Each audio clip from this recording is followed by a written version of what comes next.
Saleh, je suis responsable du programme Manufacturing au niveau de SP2M.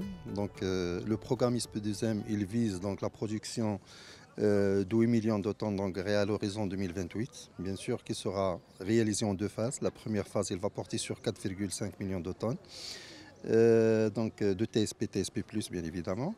Et donc pour produire le TSP, donc effectivement, on est maintenant dans l'installation ou là dans le complexe chimique de Mzinda qui va permettre de produire l'équivalent de 1,5 million de tonnes lors de la première phase et bien sûr un dédoublement de cette capacité à l'horizon 2028.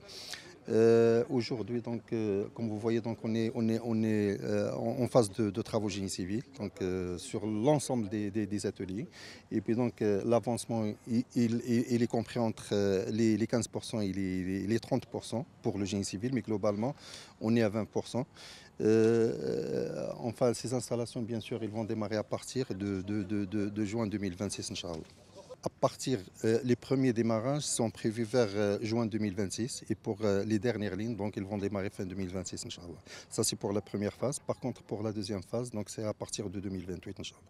En matière d'export, donc effectivement, ça va permettre d'exporter l'équivalent, comme j'ai dit, de 8 millions de tonnes à l'horizon 2028. Donc, pratiquement, c'est un dédoublement de capacité donc, de l'OCP. Donc, on vise à doubler la capacité de production, aussi bien pour les engrais que pour la roche. Bien sûr, le volet énergie dont vous avez parlé tout à l'heure, donc effectivement, on va produire de l'énergie électrique dont on aura besoin. Donc, par cogénération au niveau des lignes sulfuriques, on va même dégager c'est-à-dire un excédent par rapport à nos besoins qui va permettre d'alimenter la mine, les corridors, c'est-à-dire la partie logistique. Et bien sûr, le complément, il va venir à partir des fermes solaires qui seront installées à Bengrir. Par rapport à l'eau, bien sûr, donc enfin toute l'eau dont on aura besoin aussi bien pour le complexe chimique ici à Mzinda que pour les mines, donc il sera dessalé, il sera produit au niveau des usines de dessalement installées à Safi et donc il sera acheminé par pipeline justement pour être repris au niveau du complexe Mzinda.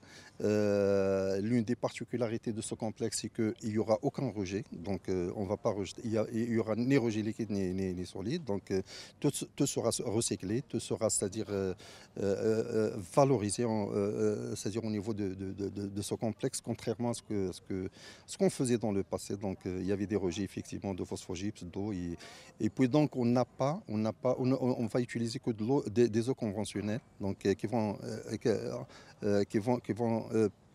enfin venir à partir des dessalements, ou là des steppes, les steppes que ce soit celle de Marrakech, Bengrir ou Youssoufia.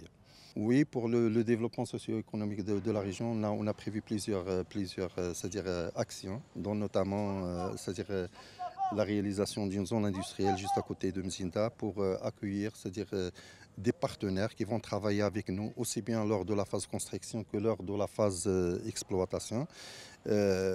L'une des ambitions de SP2M, c'est justement d'employer le maximum, c'est-à-dire des locaux, des employés locaux. Et justement, donc, on vise quelque chose comme 60-65%. Et bien sûr, ceci, c'est-à-dire, ne peut être réalisé qu'à travers des programmes de formation et de qualification de la main-d'œuvre locale, justement pour répondre aux besoins, enfin à notre besoin lors des phases construction et exploitation par la suite. Amine Depar, je suis Head of des ventes et du développement du marché de l'Europe de l'Ouest. Donc le programme stratégique Mzinda Msqala marque une étape importante dans le développement d'OCP NutriCraps, parce qu'il nous permet de répondre à une demande croissante mondiale en engrais adaptés, de répondre favorablement aux enjeux de la sécurité alimentaire, notamment en Afrique, pour le continent pour lequel il faut absolument faire croître les rendements du fait de la croissance de la démographie importante en Afrique notamment. Il nous permet aussi d'apporter des solutions adaptées aux agriculteurs, des solutions adaptées et durables. Avec la production du TSP et du TSP+, le programme permet à OCP NutriCraps de promouvoir une gestion efficiente des nutriments qui sont appliqués dans les sols selon le principe des 4 R, c'est-à-dire proposer le bon engrais au bon moment, avec la bonne dose et appliquer au bon endroit. et favoriser la gestion séparée du phosphore et de l'azote pour permettre à la plante d'absorber ou de tirer le maximum des nutriments apportés, pour permettre finalement à l'agriculteur et notamment africain de produire plus, de produire mieux et de tirer le maximum de valeur de sa production. Pour accompagner la croissance démographique et soutenir l'émergence d'une classe moyenne nécessitant un changement alimentaire, notamment avec la consommation accrue des viandes, il est nécessaire d'augmenter la production à minima de 50% à horizon 2050.